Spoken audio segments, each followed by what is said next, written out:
Have you ever felt trapped in a relationship that drains your soul, leaving you questioning your own sanity? Welcome to Narcissistic Abuse with Vanessa Reiser, the podcast that shines a light on the dark tactics of abusers and empowers survivors to reclaim their lives. I'm Vanessa Reiser, licensed therapist, author, advocate, and fellow warrior on the path to healing from narcissistic and cult abuse. Joining me for many upcoming episodes is my co-host Dave. We'll unpack each conversation together, diving deeper into narcissistic abuse, cult dynamics, politics, pop culture, and what it all means for real life healing. Today, we'll hear harrowing stories from survivors, explore the psychology behind these toxic relationships, and share insights and tools to spot red flags, break free, and begin profound healing. This show is for mature audiences and may include upsetting topics like violence. For full content warnings, sources, and resources, check the episode notes. Guest opinions are their own and don't necessarily reflect mine or any affiliated platforms. This podcast is not a substitute for therapy, legal, or medical advice. Hello, everyone, and welcome back to Narcissistic Abuse with Vanessa Reiser. I'm your host, Vanessa. Last episode, we had the extraordinary honor of sitting down with Dr. Ramani Durvasula, one of the world's leading experts on narcissism, narcissistic abuse, and the psychological impact of toxic relationships. Dr. Ramani is a clinical psychologist, best-selling author of books like Should I Stay or Should I Go? It's Not You, and Don't You Know Who I Am? In our conversation, Dr. Ramani shared powerful insights about the core traits of narcissistic personality, how narcissists operate in relationships, and how to heal. Today, Dave and I are diving back into that conversation. We are unpacking the moments that hit hardest, reflecting on Dr. Ramani's expertise about recognizing narcissistic patterns early, breaking free from the cycle, protecting your mental and emotional health, and the hope that comes from truly understanding you were never the problem. If you haven't listened to the full episode yet, pause this right now and go catch it. Link in the show notes or bio. It's raw, validating, and packed with life-changing insight from one of the most trusted voices in this space. Grab your coffee, settle in, and let's unpack this together. Dave. Oh, hey. Good How you afternoon. doing? I'm good. How are you? Good. It was warm in New Jersey today. It got up like into the 70s, which is really nice. And something's eating my tulips. I think it's a squirrel. Do squirrels eat tulips? I've got zero green thumb. You're asking the wrong guy. The tulips are just like stumps in the ground now. Like they ate all the green. They didn't Could eat be the flower. rabbits. Could it be rabbits? Oh, rabbits. Anyway, that's annoying because I just planted these bulbs last year and it's my first year. I was getting ready to see a whole bunch of them. I think I ordered like 33 and it was going to be like really pretty. And now I don't know what's going to happen. And I don't know how to protect them because what would you have to put over it? Like chicken wire or something? Once again, I don't know. Because actually, I would think they would probably go through the chicken wire and then they would still be accessible. So I don't know. I got nothing. I have to look into that. Let me write a note. Anyway, so nice weather here. What's going on with you? We had that nice weather too. I was actually in the mid 70s where I am. And then all of a sudden today it's back down in the 30s and it was snowing a little bit, like little flurries. Yeah. Oh, Yeah. It was unacceptable. yeah. So it's this crazy weather that we always get this in the spring, and Yeah. I'm done with it. This winter has just been, it's been one of those things where we just need to get it over and done with. Yeah, I know. Yeah. It's like now it's like boots, flip-flops, boots. You don't really know from Yeah, I one day know. to the next. I know. But No jacket, winter jacket, no yeah, jacket. Yeah, I know, it's crazy. scarf, yeah, tank top, like Yeah. whatever. All right, so let's get into the Dr. Ramani episode. I really love being with her, obviously. She is such a wealth of knowledge, and I know she's super busy because I know a couple of the events that she was flitting about trying to get to, I was at or going to be at. So I know she's been running around all over the place. So I was really glad that she took the time to, and she always takes the time for me. I have to say, like, always really blessed that she will like always engage with me and prioritize spending time with me, and it means a lot to me. But what did you think? What were some takeaways? The first thing, how you opened it up in talking to her about how so many people have said to you how Dr. Romney has changed their life. I was just like, yeah, I can relate to that because she was the person who completely opened my eyes to my experience. And it was like, it was the turning point. And cause I mean, if, just to briefly get into my story where, I went through a really bad experience with somebody who was highly narcissistic. I didn't know at the time. And I told my story to someone. And this person looked at me and said, "You realize that they're a narcissist." And I was like, "No, no, no, no. They're not like, no, no, no. They're not like that bigger than life, the social media narcissist that everybody likes to think, which is the grandiose, the overt, beat their chest." And this person said, she was like, "Do your research." And so I started doing my research. That's how I started my Instagram page. And I made a post, and one of my followers, I think I maybe had like 50, 75 followers at the time, basically said, "You need to check out Dr. Ramani's videos." And I'm like, "Who's this Dr. Ramani person?" And then so I went onto YouTube and started going down the YouTube rabbit hole of Dr. Ramani's videos. And it was like the proverbial mind blown, where all of these questions that I had, like, because I was left in such a fog, not understanding what the fuck just happened. And her videos, I can remember it looking down at my watch, and it was like on a work night. And it was like 4:30 in the morning. And I was like, I gotta go to bed. But I had this like need to understand what it was.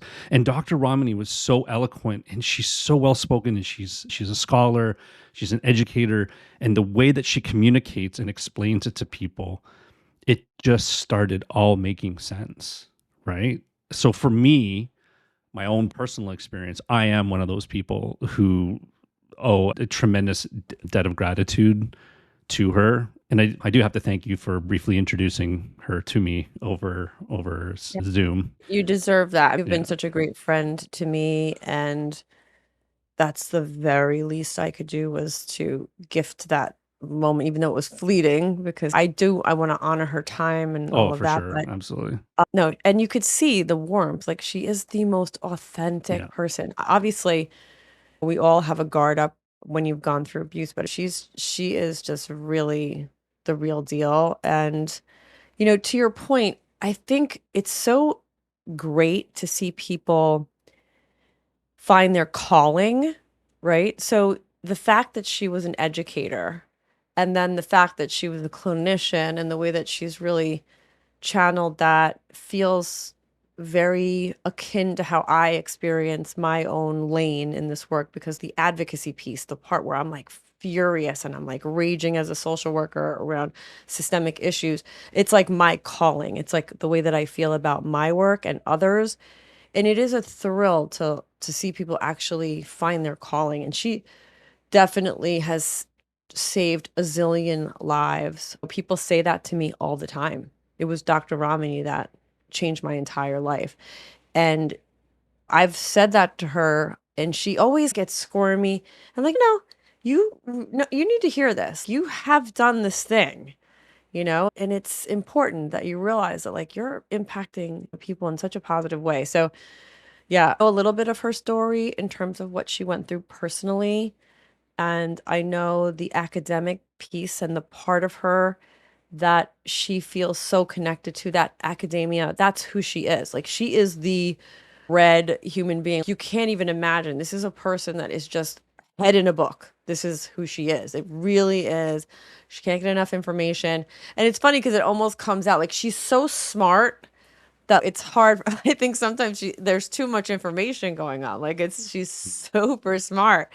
Um, but yeah, that I think is her calling. I think she really has figured out how to educate the masses, because that's her background around something that she got really learned on. Well, and that's what I think is so apropos about the title of her book, right? It's Not You. Because when you listen to her, and once again, I'm going to beat it like a dead horse, but I don't know if that's right saying, but whatever. It is. She explains it in such a an eloquent way. She doesn't come across like she's better than anybody. She's really, you can tell how she's so, it's so important for her for people to understand what it is that they're going through. And when you do listen to her and you watch her videos and you listen to her, the podcast that she's appeared on, the more you do it, the more you walk away at the end going, you know what? Fuck, it wasn't me. Like, we're all flawed. We all have our own flaws that we deal with in relationships. But at the end of the day, when you go through narcissistic abuse, it's not you. It's not your fault. Yeah. And as soon as you can get out from underneath that cloud, it's when your healing can really start to begin. And I will forever be grateful for that woman being on earth, because she is not only, as I said, she's helped me, but she has helped, I would be willing to bet she's helped hundreds of thousands of people, maybe Oh even yeah. like over 1 million people. Because, Yeah. and then think about how many people she's helped directly. And then there's people in the online coaching space who have learned from her, and then who those people are helping others. So it's like a pay it forward thing. It's literally like viral healing, right? Because of Yeah. her knowledge and her expertise.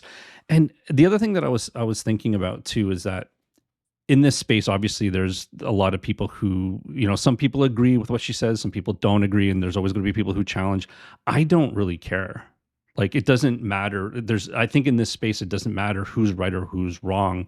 The focus because we can get into the debate on how narcissism is created, how it's started. And, a lot of people think it's, your upbringing and trauma that you go through as a child. Other people in the school of thought that it's more nature than it is nurture. I mean, really, listen, at the end of the day, I don't really care how it starts or why it happens. What I focus a lot of my energy on is the healing aspect of it. It's like understanding what it is that you went through, understanding the effect that it has on your body, on your nervous system, and then how do you turn the page and come out of that fog. And that's where I think she has just done such a brilliant job, not only in all the appearances she's done in her social media work and her, she's got, I don't know if she still does a clinical practice or not, but her books that she's written, It's Not You. And then what was the other one? Don't You Know Who I Am? Should I Stay or Should I Go? Like, all of those books, the more you read, the more you learn about this stuff. I think the more people can get out from underneath that dark cloud of narcissism.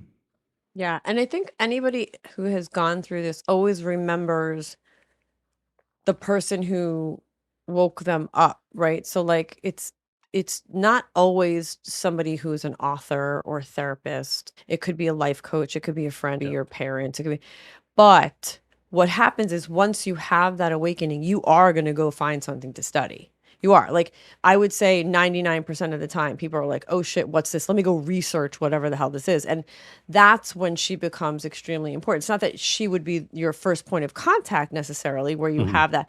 Something might happen. We were talking today about like where were the day OJ was being chased or whatever. Everybody's going to remember where they were when they figured out that they were with a narcissist. But then what are you going to do with that information? You're going to want to Yep. study. And she's like the go-to in terms of learning about what this is. For me, and I've said this to Dr. Ramani at dinner, which is so funny. And this is what I think she loves about me, is because I wasn't going to blow smoke up her ass. For me, it was Debbie Mirza. Somebody, actually, my friend Natalie Rom gave me the book, The Covert Passive Aggressive Narcissist. And so, as luck would have it, it wasn't Ramani. She's obviously, I've read all of her books, and I know half of what she knows. And that's how intelligent, as I mentioned.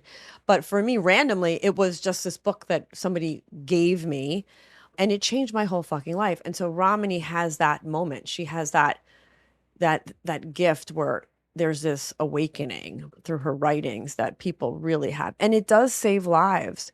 And I mean that literally, as in, oh shit, I have to get the hell out of here. Like, I think somebody today, at least one person today, woke up, read her book, and then fled.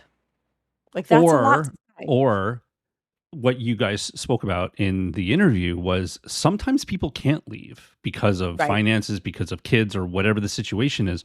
But her mission is to try, regardless of whether or not they stay or they go, is get them out of that constant state of doubt, the constant anxiety, second guessing themselves, thinking they're the problem, thinking that they can help and they can change. And like that, where I think it's such a powerful moment in as a clinician or as a friend, as a coach, as a therapist, it doesn't matter, right? When you see that, it's almost like the light bulb goes on. It's like that aha moment that Oprah talks about, right? Where you can see where they kind of cross the barrier from, it's like the pendulum has swung to the positive side. It might be over just a hair, but it's like that moment that you can tell that the person who you're speaking with or you're coaching or you're in therapy with finally starts to get it. Yeah. And that's when they can be removed from that I cloud. think And I love it. yeah, I think for me, I remember thinking that this fool was manic. I remember if anybody listening had this moment where you're like, "Oh, maybe he's bipolar." That was a big thing for me. I couldn't understand what I was looking at, and as a clinician, I knew that the mania I knew mania, right, from my childhood. My mother has suffered from bipolar disorder, and she has been very outspoken about her challenges there. So I was familiar with mania. So I was like, oh, this feels very manic, right? The way he would just buzz around and all this stuff. So for me, I didn't really learn about NPD at a university. So I just assigned in my mind, like, oh, this feels like it's mania. Because if you think about it, this parallels that behavior. So somebody who has NPD in their sort of buzzing about, flitting about experience seems rather manic. And so for me, I was just like, this is bipolar. And it was crystal clear to me, like at the time. And then that's when I figured it out, when actually his ex told me. And then I think I finished Debbie Merz's book in a day. Oh, Like wow. and it's not a big read. Do I have that book somewhere right here? I'm sure I do. But I finished that book, I think it was a day. And I guess people who are reading Dr. Ramani's book, they probably felt the same way that they would finish it in like a day. I think you hit the nail on the head earlier is when you were talking about how people just become obsessed with learning about what it is that they went through. Take a look at Tiger Woods' wife.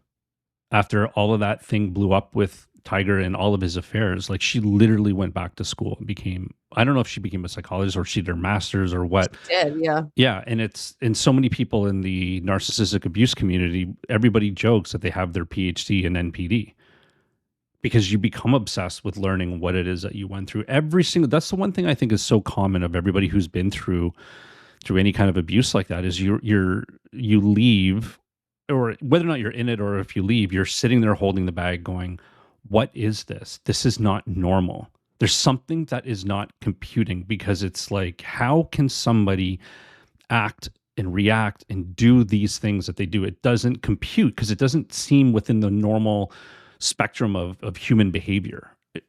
And that's where we start getting into the playbook, right? Every single person who has been through narcissistic abuse, the playbook is probably within 90% accuracy. It shows up a little bit differently, but it's all the common things. And I can remember Mark Vicente saying something on a podcast recently that it is like they all go to a school and they all learn how to execute this playbook. And the wiring is different. It's not the same.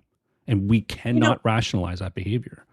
thank you for saying the word obsessed because I want to talk about this a little bit. Sure. I became obsessed with my work. I'm still obsessed with what I do. In me probably better than most, honestly, at this point in my life, other than I'd say maybe Yvonne, Natalie. Um, but I'm I have what I consider to be like a healthy obsession with, like, I'm curious about human behavior and systemic issues and like the mindset of cults. And so you and I don't just talk about this. We talk about Trump. We talk about other people, Diddy, whomever. And I think you share a lot of my curiosity and it feels very comforting. But when I went through, my public kind of shit that I went through, and I was trying to get a restraining order in the last few years and it didn't work. And this judge called me obsessed. And my attorney, who was brilliant, gave me a great gift, which he basically agreed. She is obsessed. We were obsessed with finding out who was stalking Vanessa. And The word obsess has this connotation. Ooh, like you should be what? Being cool as a cucumber. You should let things just roll off your back and you should be unaffected. I am obsessed with justice. I'm obsessed with my work, and it's a healthy obsession. I'm obsessed with running. I have certain things that make me feel like good or relevant or involved, but it had this fucking annoying negative connotation and it pissed me off because it's better than anybody. I feel like it's a healthy obsession. I don't feel like I'm crazy to be like into my work. Like I love what I do. I don't feel like I'm crazy to be into running or when I was doing triathlon, like we would train twice a week with 60-hour rides and this, that. I was fucking obsessed with triathlon. And it was literally woke up in the morning, don't talk to me, protein, chicken, bike, run, swim. Like I will get into these sort of modes and all of them feel pretty healthy. I don't feel like I was obsessed with protecting my ass from that motherfucker, as I should have been. Like, but I think this idea is like this word feels like it's a bad thing. A lot of my clients are like, they think they're supposed to what, get over it right away. Like they're ruminating. And we will work on neuroplasticity and we will work on, but you need to become educated. It may take you a few fucking couple years and you may be obsessed with learning and that's okay. So anybody's listening, unhand everybody's idea of you. If this takes you 20 years to figure out, that's your fucking journey. Don't worry about what anybody else thinks because I got news for you. They're going to talk shit about you anyway. And now I'm off my soapbox. Yeah, but I can't. You said that perfectly because there is an obsession. I think from my perspective, it was definitely an obsession because it was seeking to understand. It was like, what the fuck is this? And there was a moment with my therapist because like I'm just a complete open book. I was an open book with my therapist and I told her everything that I was obsessively trying to uncover and figure out what was going on. And there was a moment where she looked at me and she said, "How is that serving you?" And that was a moment where I was like, okay, I need to take this obsession with understanding what that was and now focusing that obsession on the healing aspect of it, understanding what it does to me. And then I became obsessed with understanding my nervous system and all. I mean, we can open up that can of worms, but it opened up me looking into childhood stuff and looking into family stuff and, past workplace situations, and it took that unhealthy obsession and then transferred it into a healthy obsession. And Yeah, and I think it's I think you're right. subjective. Yeah, Yeah, I think it's when you're ready, right? So yeah. like then you can play with the different neural pathways and how to force yourself into like different ways of thinking. But I think by and large, people suppose, I don't know where they get cliches. If the relationship was 7 years, it should take twice as long or whatever, or half of they come up with these words. I usually tell my clients that you will get to baseline in 2 years. And they're like, oh, God, that's so long. And so it really does. It's a very heavy lift because it's not just that you're grieving this life that maybe you thought you were going to have. You're grieving like this concept that people are shit, that there's a good amount of people that are dangerous, and that feels very disconnected from what we try to do with our kids, right? So even Huggies commercials, if you see a Huggies commercial, it's, oh, having a baby is going to be just little cherub that's crying. Parenting is not a Huggies commercial, right? It's really hard to do. Yeah. You're thinking healing is going to be some kind of, if I see a therapist a couple times, I'm sure this is heavy because it's dark. It's the realization that you may have shared a bed with a psychopath.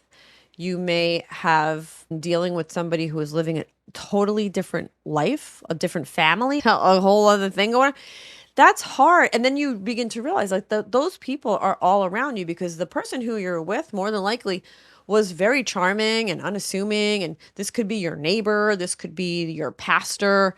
So this concept isn't just this partner or this mom of yours or this neighbor or this fucking boss. Oh my God, you're telling me there's a good amount of people that think this way. And that's wild. And that's a heavy lift. I'm sorry. Like it's really hard. And I think a lot of my clients, it takes them years to, even for me, 6 years out, I still sometimes, every now and again, it's not so much, but there's a puzzle piece that I'll put right in place on a daily basis, just about. I'm like, oh shit, I wonder. Now, not so much. And now I'm finally, that I'm not in court, definitely focusing more on the healing parts of it in my own life, etc. But yeah, I think it's a long road. It is. And I think you hit the nail on the head. We grow up watching movies where we see a psychopath or like a crazy narcissist in a movies, and we think it's like one in a million people are like that. And going through this makes you realize it's a hell of a lot more than that. And Ramani talks about how, the mid-level narcissists, like the ones who are very high functioning, who kind of blend in society, the coverts. I think that is in itself, there's a trauma associated with waking up and realizing that there are way more people in this world who fit that profile than what we could ever wrap our head around. And sometimes it's that person lying in bed beside you. And for my own self, it was realizing that the person who I thought I knew never existed. It was a mask. It was a total fake persona that was put out to the world. And then when you start educating yourself on it, you realize this is how they cope with life. They're shapeshifters.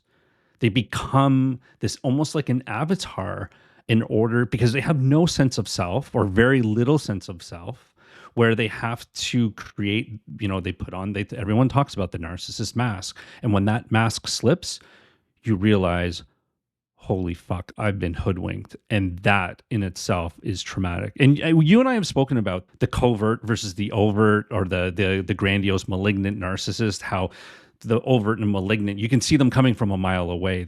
And there's a school of thought to think that, while those can be very traumatic, it's a lot easier for people to process and wrap their head around because you see their malignancy. It's front and center. But for the covert, the vulnerable narcissist, I've heard stories from clients or followers who have been like, I was married to this person for 25 years and I had no idea the double life that they were leaving, or that they were leading. Yeah. That is so difficult to wrap your head around, that somebody could spend their entire existence, all of their energy, on this fake persona and deceive people willingly. Well, we can debate on whether or not it's willingly or unwillingly or knowingly. If they do, they know what they're doing. But it is so traumatic for people to wake up one day and realize that that person was never real. It's so hard. But having said that, crossing that barrier and radically accepting that that is what you're dealing with, I think is one of the key milestones of the healing process. It gets you over that hump of thinking, no, no, no, no, people aren't like that, but they are. And it's a lot more common than what people realize. Yeah. And then, a lot of my clients will tell me like about the good part, sis, and Yep. I have to validate that, because I'm like, they all are like that. That's what makes it so hard and what makes it so problematic, is because they're not always just terrible. So that's really hard, that cognitive dissonance, that sort of confusion between Jekyll and Hyde, this version of, so it's, and the other part that I think is really weird, and I just watched that Netflix show called Gaslit by My Husband. I forget, it's the Morgan something story. I think it's based on a real story, but it's really, really, it's a great depiction of what so many of my clients endure, which is like the narcissist kind of setting the stage for the optics. This is what the kids are going to see. This is what your parents are going to see. But I'm going to whisper in your ear exactly how this is going to go. And the deviance and like the forethought that goes into that is wild. And I know a lot of people haven't had that experience exactly, in terms of, this person was definitely a sociopath, because, So I was I'm not just going going to to say, spoil. it sounds a little antisocial. Yep, this was definitely in the antisocial realm. Often overlaps, a lot of overlaps, a lot of overlaps. And that's why people get confused, myself included, and I diagnose all the time. But it's tricky shit. But that's a really interesting show. It was so triggering for me, because this is the character that I spent a good amount of time with, and setting the stage, having that forethought. I'm going to get ahead of the smear campaign. I'm going to play this so that in the end, I will have this desired result, which is basically to fucking torture you, which is like, it's hard to manage it. And then if you can't manage that, how on earth are you going to explain this to someone else? It's not explainable because it's not even processable. So you're going to explain to a stranger the unprocessable. That's not a thing. It's not a thing. They're not going to ever be able to put their minds around it unless they've gone through it. That is so true because I know that I have tried to explain to very, very selective people who I trust, obviously, about my own experience. And there's definitely a difference between somebody who's been through it and somebody who's never been through it. Somebody who's never been through it, I find people are, I think as a whole, are very good. Humans are very good natured. And a lot of people tend to lean towards thinking, well, maybe they're just really traumatized, or maybe they've got some childhood stuff that is causing them to act like this. Like they can be fixed, they can be changed. No, they can't. And then when you speak to somebody who gets it, they immediately, and Ramani in your interview talks about the whole community aspect of it. Having people, surrounding yourself with people who get it is just, my God, it's so important as a part of the healing process. Yeah. And One of the things, gaslighting yeah. and gaslighting can really mentally disrupt people. It's I and you and I have spoken about this many times. And just for everybody listening, like Vanessa, how often do we speak? Probably what, 4 or 5 times Like, a week? Like, at least. and we unpack so much. And honestly, there's times where I wish like people could just listen into our conversations as a part of the podcast because Yeah. we're just so unfiltered. But gaslighting, I'll just tell a very, very quick story for people who, if you're still kind of debating on like what is gaslighting, what's not gaslighting. This a certain person who I have dealt with in my life, when I first met them, in that when you're first trying to kind of get to know somebody and you're talking about your past, your childhood, where you grew up and all that stuff. This person said to me, yeah, when I was younger, if I ever got caught doing something, I would just deny, deny, deny. But the key to this is you have to stick to your story because eventually the person will believe you. So whenever you hear the story or the saying, a narcissist will always tell on themselves, it's very, very true because they're in their brain thinks that they're not doing anything wrong. They think everybody thinks like this. Now, I wasn't educated at the time, and when I heard this, I laughed. I was like, "Oh, that's really funny! Like, that's hilarious that Right. that You didn't works." And realize. you Right. don't realize until you're on the receiving end, because when you're on the receiving end, when somebody denies evidence, zeros and ones sitting in front of them, receipts, and they deny it and they stick to it, unless you are so grounded in who you are as a person, in your self-esteem and what you know, eventually you'll crack and start thinking, oh my God, like I think I'm the crazy one here. Like maybe they are right. Maybe I am making this up. Maybe I'm seeing things. And so gaslighting in itself is probably one of the most insidious forms of, let's just call it for what it is, emotional abuse, because it really, I remember Romney was on an interview with Lewis House when she was talking about forgiveness and how there are narcissistic individuals in her life who she does not have contact with, and she does not forgive them because they took a piece of her that she doesn't think she'll ever get back. It changed who she was as a human being. Gaslighting is that insidious. When executed by somebody who does have narcissistic traits, it's done by design. And I just can't reiterate how important it is to be educated on this stuff. Yeah. And I think there are cultural components, there are religious components to why people are taught like systemically to forgive and give the benefit of the doubt. Let me just go right on the record. Like all of that is horseshit. Hard Tell me stop. how tell me how you really feel.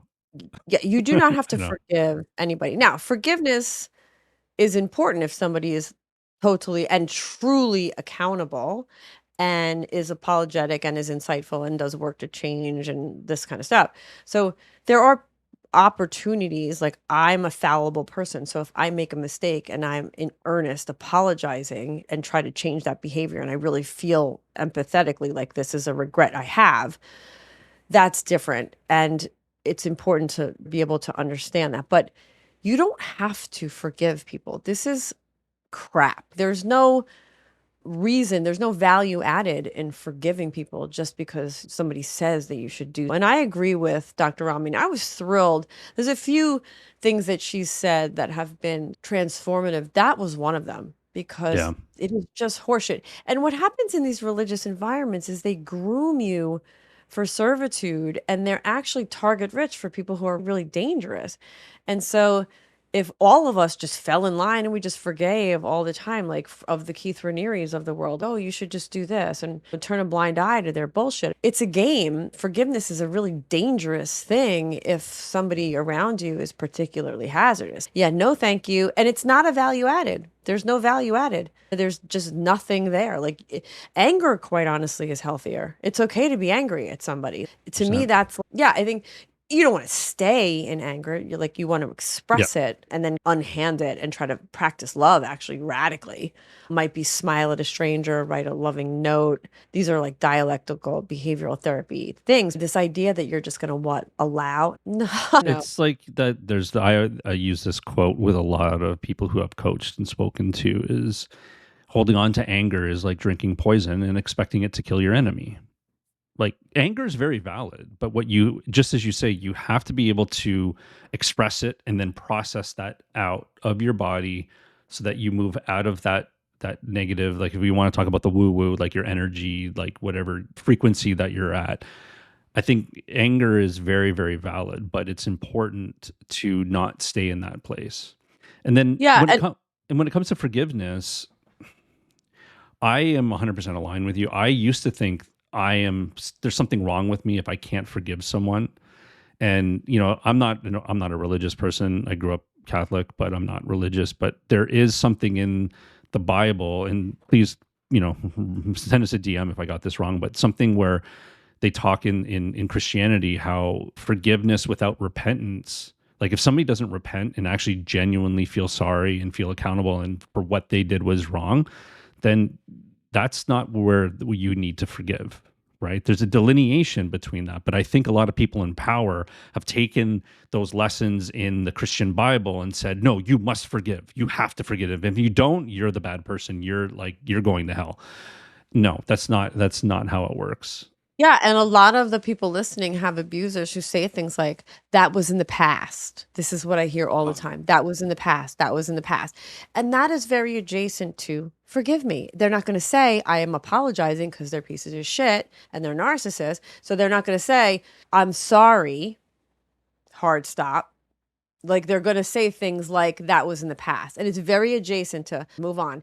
Oh, maybe I should just move on, this It's kind of like stuff. the Jedi mind trick. These aren't the droids you're looking for. Just move on. And I've heard that too from, yeah, I've heard that even within my own family, where it's like you keep going back to the past. You keep talking about, you need to let it go. Like, what? No, I don't. I do not. No, No. because I don't have to do anything you tell me to do. Because Yeah. that is a game and that's gaslighting, quite honestly, because it's confusing because I'm not ready to do that because you haven't apologized and nothing's changed. So no. Or taking genuine accountability. And Right. you and I both know that apologies without change is called manipulation. And that's exactly what that tactic is. You can say, I'm sorry, but you keep going back to this and you keep talking. No, no, no. You're not You're not taking accountability. You not want to collaborate and work together and build a better relationship going forward. All you want is power and control. You want me to forget about it, forgive and forget, and then just let me keep doing this over and over and over again because that is just the way you're supposed to live your life. No, fuck you. And then Sorry. they'll be like, okay, and what do you want for dinner? And that's the other thing they do is they just pretend nothing ever happened. I Yeah. hear that all the time. Then they're like, okay, so what do you want for dinner? This kind of shit. But what I want to go back to before I forget the anger piece, because this is for those listening who are looking for ways to express anger, who are looking for clinical ways to manage this. I have a couple of sort of treats for you, tricks, ways that you can lean into your anger and then get the hell out of there. One of them in therapy we call sublimation. So this is like a kickboxing class where you express it, right? My favorite, obviously running, but my favorite is there's this app on your phone called Speechy, Speechy, and it's like an audible journal.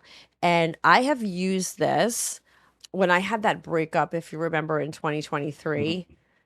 and I was like trying to process a ton of shit. I was getting an oil change locally and it was raining and I had my AirPods in and I was fucking furious. So I went into my phone and I was like, I just like unleashed whatever I was feeling. And like by the time I was done with this damn conversation with my damn self, nobody knows this, right? I'm not a schizophrenic in the corner, but I'm having this conversation. I was exhausted. I was processing so much just through my orating. And that's why you, Dave, are such a gift because you and I think do a good amount of that, right? Where we just let a ton of shit True. out in our conversations. But you don't even need a Dave. If you're lucky enough to have a Dave, then that's great. Oh, But if thank you're you. not, you're welcome. But this is a great tool for you to get out your anger because what I think happens to a lot of people, especially men, actually, is they will internalize whatever the fuck emotions they've got going on and they're not really inclined, they don't feel comfortable, they haven't been given license to let it out kind of stuff. But it is so important to express it. If you express it through a kickboxing, if you want to take some dishes and smash them against a rock somewhere safe, get it off your chest. It's okay to be angry. A pillow, ripping paper, some people will take ice cubes and hold them in their hands and almost like self-harm a little without hurting yourself. These kinds of things are extremely appropriate and so healthy. The alternative is to what? Hold it in. Here's the toxins, here's the cortisol, here's the fucking autoimmune The diseases. adrenaline, yeah, it's Yeah, it's true. really important to get it out. And speechy, this is not an advertisement, but maybe in the future it will be. It's This sponsor. Yeah. Yep, this is a Yeah. great way to express it, process it, and it will put it in a PDF file. Look, you can go back. It will actually make it for you and you can keep it as a journal. It's free. It's a free app. But my point is like anger is okay. Don't be afraid to be angry. Get through it. Let it out. Whatever it is. And then you're going to become exhausted. You're not going to be able to stay in that space. You're going to unhand it. And then in dialectical behavioral therapy, lean into love. Smile at a stranger, send a loving text, pivot, right? So you've exhausted yourself, do the thing, you have it in a PDF, pivot, go find something to love on, go find an animal. Like I said, a stranger is a good one because this way it feels like there's no transaction that needs to be had. Just hi, how are you? Good morning, this kind of stuff. But anger is, I really want to say to people, like, because this is another thing societally, especially women, calm down, don't be angry, forgive, this kind of stuff. It's okay to be angry. And there's a reason why women outnumber men in autoimmune disease 3 to 1. Right? Gabor Mate talks That's about it. true. Yeah, Jesus H. Gabor Mate talked about, I think it was like 100 and call it 120 years ago, like in around 1900, autoimmune diseases were 50-50 split between men and women. And now women outrank or outpace men 3 to 1 in autoimmune. He was And just then, on with Ramani. Did you see that? yeah, yeah. When I saw that, it was like two of my most favorite human beings in the Yeah, world. Like I thought of seriously, you right away. yeah, I know. And then there's a reason. Going back to your point earlier about men speaking, like there's a reason why suicide in men is triple what it is in females because men are taught you got to be tough, you got to live in the manosphere, you can't be sensitive, you can't be sad, you can't have emotions, you got to suppress it all, especially the boomer generation, right? The way that they were raised, especially men in the boomer generation, they were raised, no, you don't talk about any of this stuff, right? So I'm just as grateful for you, Vanessa, because for the listeners, Vanessa and I have been pretty close friends now for 4 years. We've been through relationships and breakups and Yes, we unpacking have. childhood stuff and Yeah. all of these things. And she's a runner. I usually do a 5K walk every day, and we will spend that entire time unpacking and analyzing and really trying to understand what it is that everything that we went through. And it's so important to have that community. And I'm forever grateful for you because Oh, I'm proud. you have been probably one of the most, I don't know how to say it, like one of the most important people of the healing process Oh, for Dave, me. likewise. Yeah. And I really mean that. And you know that because we still have this great connection and we still have like great conversations through, like I said, it's not just this sort of micro feeling, it's also about politics. You and I get into all of the fucking things of the world. Like we talk about how that overlaps and it's totally interrelated. Like for me, my abuser and Trump, I can't tell you how like similar. Like those things are like basic. It's not even, it's like oranges and oranges, which is crazy because he's fucking orange. I didn't even mean to say that.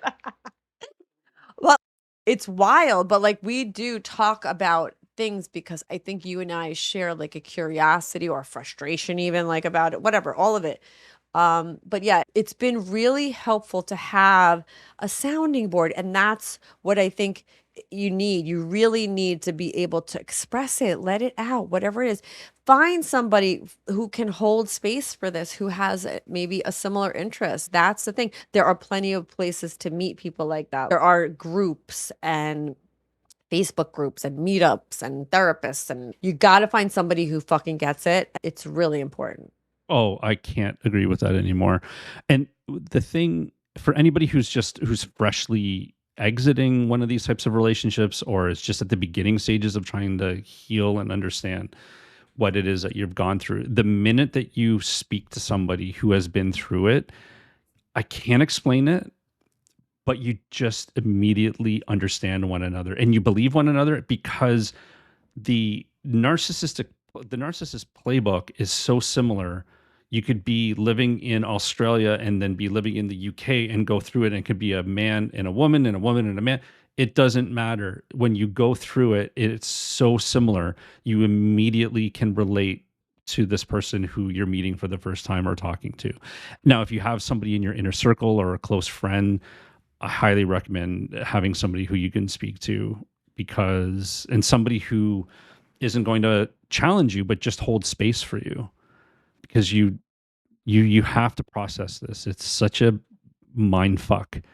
And once you learn, and when you start learning about the cluster B spectrum, right, which is borderline, histrionic, narcissistic personality disorder, and antisocial, which is psychopathy, sociopathy, you start realizing, Some people holy have all shit. of them. Yeah, I know that's sad but true.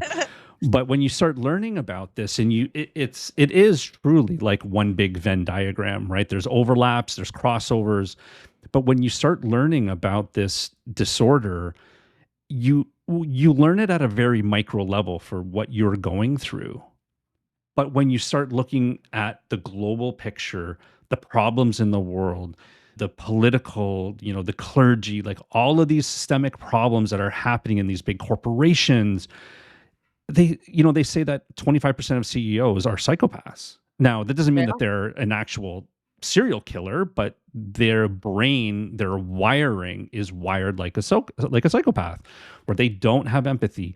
And these political leaders, both on the left and on the right, this is not a left versus right thing. This is like the politics thing is so much bigger than left versus right. This is an elite class of psychopaths on the cluster B spectrum who are controlling the masses, which is them versus us, not left versus right.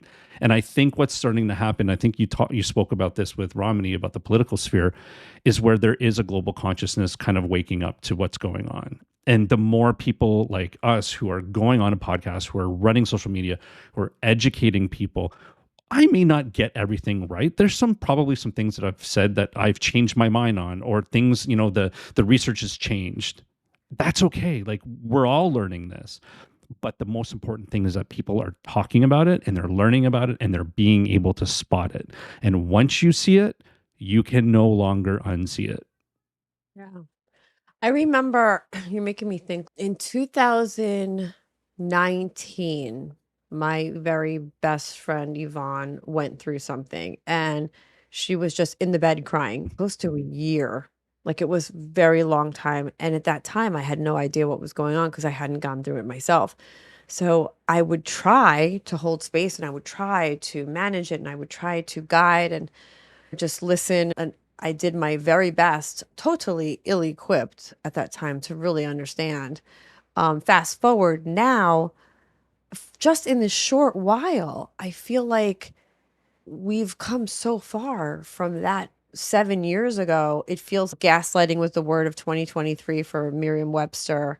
There's so much that's changed in such a short period of time. And it's crazy that at that time I was literally oblivious. And now I feel I'm as close to having a full understanding of this as I think humanly possible without, I don't know. I think I really get it now. But it's wild that in such a short period of time, so much is revealed. And to your point, like it's not just my experience, like globally, I'm watching all of these personalities and every single problem in the world is because of them. Every single one. 100%. And I've noticed, so in the 5 years that I've been in this space, I've noticed a huge shift. And I'm noticing, I mean, personally, I think it has a lot to do with Dr. Ramani because of her success, because of her social media, because of the content that she puts out. But I myself, through my own, healing after a narcissist account, have seen the ridiculous number of people who are following my content, who are messaging me. I have therapists who are reaching out to say, we're never taught this in school. Like, what's your take? How do you delineate between what you do and what a therapist does? And I'm like, I have no interest in being a therapist. I refer a lot of people to therapists, but I'd like the education piece on it. And then you're starting to get like celebrities, the Me Too movement. I think people are now able to place words and names and phrases to things that they went through that they weren't able to do that before in the past because it wasn't. I you wouldn't argue Trump is a gift in that regard. I think Trump is a gift. I know it's hard to hear me say that, but because, but Trump is a gift because there's a silver lining. Because to your point, it's like this is a fucking case study. He is definitely a sociopath. While I can't diagnose him, he's allegedly. He is has. I mean, and we've talked about this. Like he has no Yeah. dog, right? Like why don't you get a dog? You'd have handlers. You don't have to babysit the dog. He hates dogs. This is really sociopathic. But I think that's a gift because you and I might know that, right? But we're watching people maybe wake up to because they're confused. What is he talking about? He just said this and now he's lying. And that's not real. What's real? So they're even if they haven't had an abuser in their micro life, they're seeing it play out on a global scale. So as much as I can't stand this motherfucker, like honestly, there's a silver lining here with him. I think he's exposing that personality style on a it's not even at a macro level, it's on a global scale. It's because he's the president of the United States. Yeah. And And you then it can reveals others that love him because those other people, then you get to see what your neighbors are thinking. You're like, oh shit, they think this is okay, kind of stuff. and the fascinating part from my side, because I'm not American, I'm an outsider looking in, is I'm fascinated and I'm going to call it borderline obsessed with understanding how the general population, certain segments within the general population can be given facts and evidence and see the words come out of somebody's mouth and still turn a blind eye to it. I have a tremendous amount of respect for anybody who said, I supported this candidate, not even Trump, like it doesn't really matter who it is politically. I have a tremendous amount of respect for somebody who says, well, you know what? I supported this person, but now, you know what? I've opened my eyes and I can see I was wrong and I shouldn't have supported them. Listen, it's a pure example of fuck around and find out. Like we're literally finding out. And for those people who can unhand their ego in order to say, hey, listen, you know what? I was wrong. I shouldn't have supported this person. And I see the light. Okay, great. You know what? It's not the greatest situation, but I'll give you respect. What I find fascinating is the people that see the Epstein files, that see the words coming out of his mouth and laugh it off as this is just Trump being Trump, or this is just, XYZ politician being, that's just the political game that they're playing. No, it's like and actually that it still does relate back to narcissism in some way, shape, or form, because if you have been with a narcissist, like I'm talking like a true diagnosable pathological, rigid, consistent, unmoving, unwavering behavior, you can literally give a narcissist zeros and ones. You can have physical evidence in front of them, and they will deny it. They will come up with some story that will try to make you second guess what you have is real or not.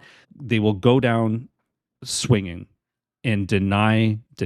And that's very similar to what we're witnessing with the general population, because even when you see all this evidence coming out, there are a tremendous amount of Trump supporters who are now starting to turn. Like the MAGA movement is collapsing. You're seeing very prominent conservatives who are basically stepping away, going, you know what? I was hoodwinked, I was fooled, and this has got to stop.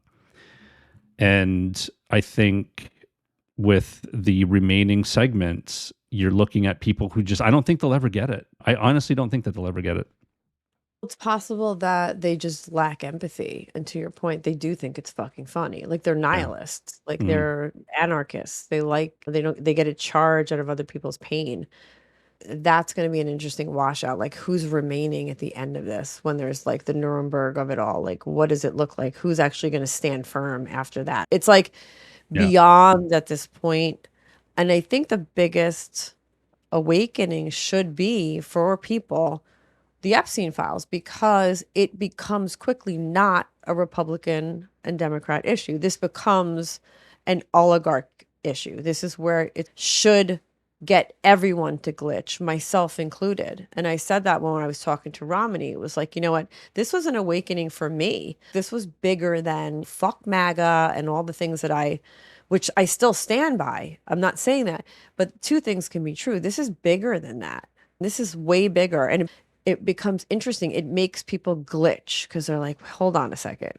This isn't what I thought. And I want to say something else. This is really important. I've never said this out loud to anybody other than maybe you and a couple of friends.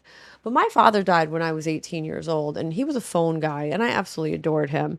But he was a regular dude, right? He had a Harley, wore dungarees, we called them back then. And my grandmother would patch them, and he had a keychain, and absolutely adored him.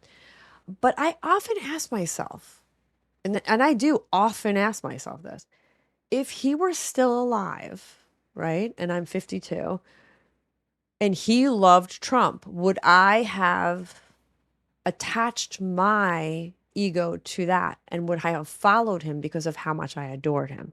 And so what I think people do is if somebody on the periphery, like their favorite Uncle Jim, like somebody who they just love, who they center their life around, subscribes to this shit, they may follow blindly. And I am not immune to that. And you and I have talked about how I'm always like, listen, guys, I was in a cult too. Get out, run for your life. Like, I'm not immune to being in a cult because that's the whole point. That's what my book was about, is I was in a cult. I was in a cult of one, but I was in a cult. And so I get it. Like, I really get it. I don't know. I can't tell you with confidence that I wouldn't have loved Trump if my father lived. I don't know. I don't even know if he would have voted for him because he was in a union. I can't say one way or the other. He's been dead for over 30 years. And there was no Trumps to be had. Who the hell? I really don't even want to say something negative about my father. But I think about shit like that. Would I have fallen into that same shit that like white girls do? They're like, okay, my daddy voted this way, or like I said, my favorite Uncle Jimmy, and I have to follow it. It's interesting to me, like, because I don't feel that disconnected from it. I can put my mind around what they might be experiencing. And yet on the other side of it, it's like, how do you get people out of that mindset? I think what it takes is a certain level of self-awareness and also a desire to unhand your ego and seek to understand without any kind of confirmation bias. I have done this recently where I had an opinion, a very strong opinion about a certain thing. And one day I was like, well, do I really know what's going on with this situation? And I thought to myself, okay, you know what? If you're going to have a stance, make sure you have an educated stance. And I unhanded my ego and started doing a bunch of research and looking at both sides of the issue, because I was very strong on one side. And I was like, well, I don't want to skew my opinion on that, my pre-existing thought. And so I forced myself to look at the other side of the issue. And then when I started balancing things, I was like, holy shit, I was wrong. This issue is wrong. I was completely, I don't want to say that I was brainwashed, but I was probably just led down a certain path that I just accepted that what I saw was real and was fact. And I completely changed my mind, because I'd like to think that if you are presented with new evidence and new facts, that one would be able to change their mind. And that's exactly what happened to me. But I also realize that there's a lot of people, it's very hard for people to get that way and unhand their ego and admit that they're wrong. It's like you and I have spoken about this, the whole Nancy Salzman thing, right? In Nexium. It's like, at what point in time, what's the straw that breaks the camel's back that says, oh, fuck, I was wrong? But I also think as it relates to politics, systemically, what most people have to do is understand and recognize that this is a caste system, that your privilege plays a big role in all of the decisions you're making. And how do you yield to somebody who doesn't have that privilege? So if all of us collectively said, okay, let me listen to the Black woman, this kind of stuff. Like, we don't do that stuff because we have privilege and there's this fear of resources. But Mm-hmm. like, for me, I've gotten pretty good at doing that just because I'm a social worker. Like, I will yield. Like, when I learned how to do triathlon, like, I didn't sit there and go, "Oh yeah, you know what? I think we should ride these bikes." It's, bitch, you don't know what the fuck you're talking about. I'm going to teach you how to ride a bike. Like, Yeah. you're going to be the student. Like, most people, especially in this social media age, they think they know everything. They don't have that ability to yield, stand down, be a student and learn from somebody. Like, they just don't. They think they know everything because they're in this bubble. And now with the propaganda and the AI and all this stuff. But I think to your point, like, we have to be able to collaborate. We have to be able to unhand our egos. There's a lot of this, that a lot of stuff that comes into this. We have to understand our privilege. We have to understand that we are not disenfranchised millionaires. Statistically, you're not going to be a millionaire. That's how it is. You're not. If you're not a millionaire right now, if you're listening, it's not like that's going to magically happen because you vote for this orange prick. Like, it's never happening. So just unhand this idea. But they think if I'm adjacent, like, I'm in some cool club. No, it's not cool. It's Yeah. really not cool. Not having empathy is so uncool. It's bananas. Yeah. It really is. I think for me, the sexiest thing in a man would be somebody who could be sturdy, yes, of course, but also can be emotionally intelligent. That's sexy. I have had brilliant love affairs, lest anybody think I'm a man hating who's seen my Instagram. I have had brilliant love affairs with some really wonderful men. My son, obviously, I love. But it's not, I think it's important for people to be able to unhand their egos, but I also think, like, they have to understand their privilege. Like, people are living in some kind of like idea that they have all of this information, but you can learn from people who are disenfranchised. There's a lot to be learned from going into the inner cities and listening to like gospel music and like learning about different cultures. It's so wonderful. And I think we're not doing that now. We're like just living in these boxes. It's gross. Even after 9/11, at least we started to love each other because we were healing in New York and like in the nation, and certainly America. Like, we're not doing that. We're not crossing the aisle. We're not having conversations that are collaborative. It's super gross. I hope we can get back to that again. Listen, Vanessa, you've opened my eyes in, the time that you and I have been friends, as a man, understanding misogyny. Just because I'm not a misogynist, just because I have female friends, and just because I don't, I'm not disrespectful towards women or anything like that. You've opened my eyes to realize that, like, it's a systemic problem, and I need to shut the fuck up when it comes That's to, me too. I have yeah, a ton of privilege as it relates to situations with people of color, and I have done a pretty good job of just shutting the fuck up because you have to yield. People have to yield. Just yield. yeah, Like, honestly, if you don't know what you're talking about, like, you've taught me a ton of shit about Israel. I didn't know a ton of shit about Zionism and supporting people, that are Jewish, but that are not like, in whether it's a sect that's dangerous like the Taliban or whatever.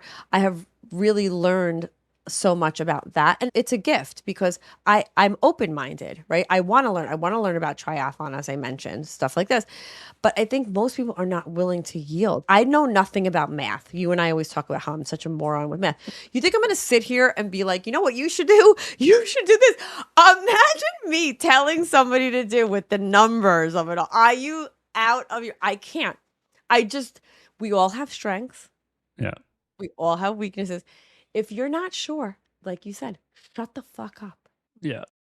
Well, I mean, yeah, the misogyny thing. I mean, it's when you have a friend who opens as a man, when you have a friend who like genuinely opens your eyes to the systemic misogyny in the world, It's very humbling. It's very humbling. Mhm. And and then it's like narcissism. When you see it, you can't unsee it. I mean, we're seeing it right now with the Taylor Frankie Paul. What's her name? Taylor Frankie. Oh, yeah. What's her name? Taylor Frankie, the I don't Bachelorette. remember. Yeah, Yeah, but it's like you're seeing this. And listen, what she did was horrible. Like I'm not it really condoning it. was. Yeah, I'm Right. not condoning what she did. But you take a look at all of the other her counterpart males in the same situation. We spoke about Chris Brown, Colton Underwood, who was in The Bachelor, right? Who did what he did to his ex, allegedly, did to his ex, Cassie. This guy, not only did this guy not get canceled, the guy was given a Netflix series. Like, Bro, what the fuck? yeah, Like, it's we just, have different rules. Like Nick Cannon is just propped up, NFL players propped up. yeah. And yeah, we do have different rules. I'm sorry, we do. And again, I'm so glad that people are starting to talk about that because you really bring up something important. That is not cool. And like people need to start understanding how we are all affected, myself included. If somebody says, Vanessa, are you racist? I like to think that I'm not. But like the answer is yes in some cases because I was brought up in a society where the language is used in the media that I witness. So, like, as clean as I like to think I am, and I know that I'm as close as I could probably be in that regard, it's still, I'm not one of those morons who says something like, I don't see color. Like, I'm taught this. I'm a social worker, so I understand how language matters and like how to yield and how to learn. And but like even for me, like I have so much to learn in that regard. You know what I mean? Like even with when it came to that, you and I talked about what we saw her throw in the stool around. Holy shit, like what was this? And then you began to realize like people started to talk about it. Hold on a second. We have a different set of rules for men. They get propped up and then she's going to get canceled. And yeah, that's not okay. So we really need to focus on the misogyny and the patriarchy, I think, a ton more. We're not in a great environment right now to do so with this political climate, but hopefully moving forward we can. Yeah. And even with the Taylor Frankie Hall, I don't know, I can't remember her name, but anyways, The Bachelorette. eh, You also have to realize how media outlets are portraying that. And when you study and you learn about narcissistic abuse and you understand that reactive abuse is real. I don't know if what she was demonstrating was reactive abuse. I'm not trying to say that it was because I don't know the situation. I only saw the clips that everybody else saw online.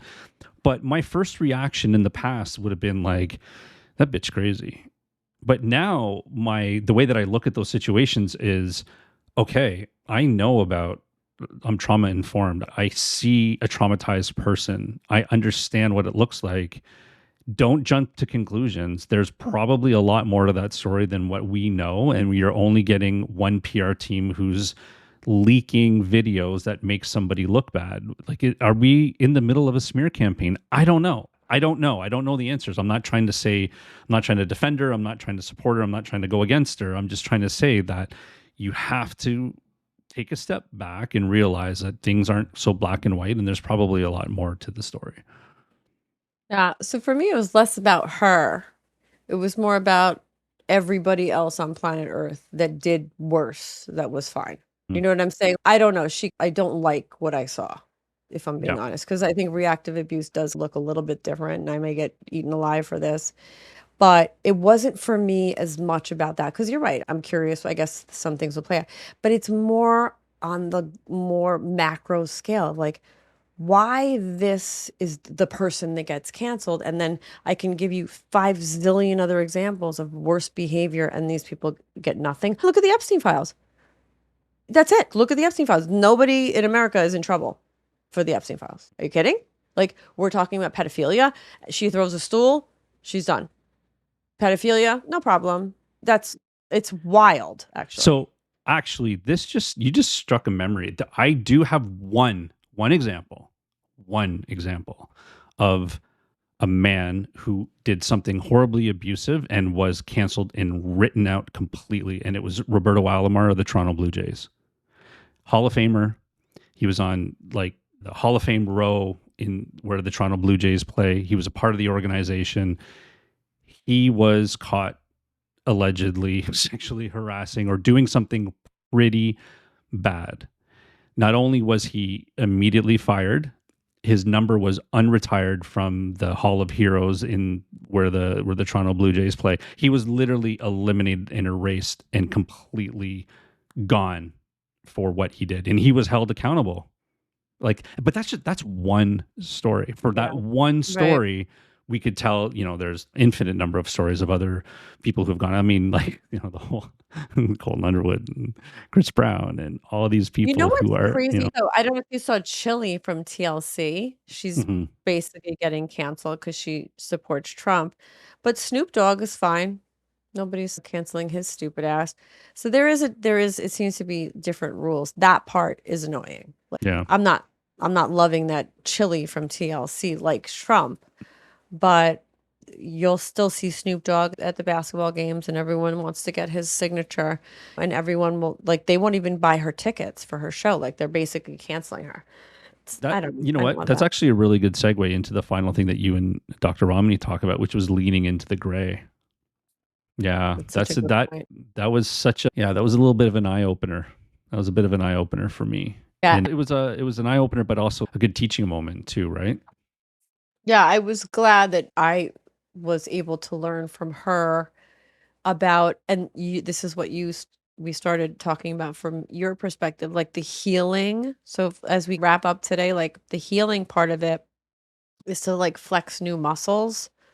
So if you're getting into neuroplasticity, it's if you're going sledding and you take the path of least resistance with your sled and it goes through the snow in the path of the person who sled right before you, and you just continue to do that over and over again, you're not going to be able to think differently. You're not going to be able to behave differently. Leaning into the gray might include taking your sled and putting it into like that crispy new snow and just trying something different.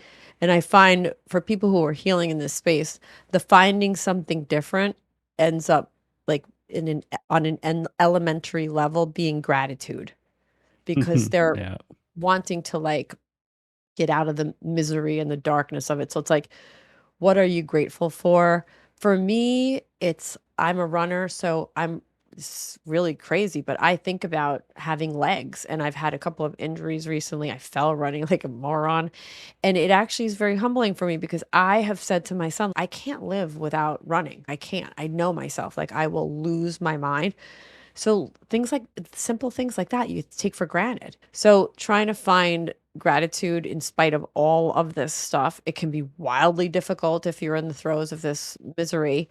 If you can find something, there has to be some little thing. And that I think is how you begin to find different pathways in your mind.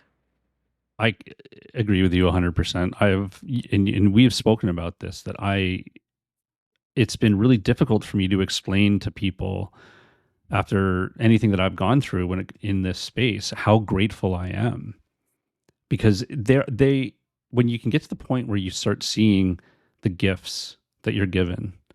Think about it this way: had you not gone through what you did, had I not gone through what I did, you and I would never be friends. You and I Right. would never had connected on social media and been there for one another and unpacked so many things. So like I'm grateful, like that's just one thing that I'm grateful for. I'm Right. grateful for all of the people who I've met and connected with in this space who have taught me infinite amounts of wisdom when it comes to this stuff. This stuff forced me to look at childhood stuff and family stuff and really opened my eyes and educated me on a lot of things, and I will forever be grateful for it because it was really bad. It's horrible going through this, and for anybody listening who is in the middle or just coming into it or just coming into the healing process, put in that hard work and I guarantee you will get there. But it's hard to get there, as you said, Vanessa. Like leaning into that gray and finding something new and finding the gratitude, it's hard, but if you can figure out a way to do it, it's only going to be beneficial. Yeah. I think it can be very challenging, particularly for people who are co-parenting in the judicial system. So if you're It's listening, I true. don't want to do that woo shit and be like, no, it's all great. And just know I honor your experience. We honor your experience. It's true. It's not a joke. But if you're looking for stuff to be grateful for, drop us a line, DM us. We'll try to help guide you because I think that really is when you're ready, That is how you can flex these new muscles and develop mantras and, get into radical self-love and music and nature and all of the things that will really help you. If you're listening and you're looking for something, what the fuck am I going to do? Drop a line, because I think it can be challenging if it's particularly dark. Yeah. And I think the key point in that is when you're ready. And the other thing is, don't force yourself to think, I'm not ready, I'm taking too long. Like this, like I should be ready and I'm not ready. No, everyone has their own journey. Everyone has their own timeline.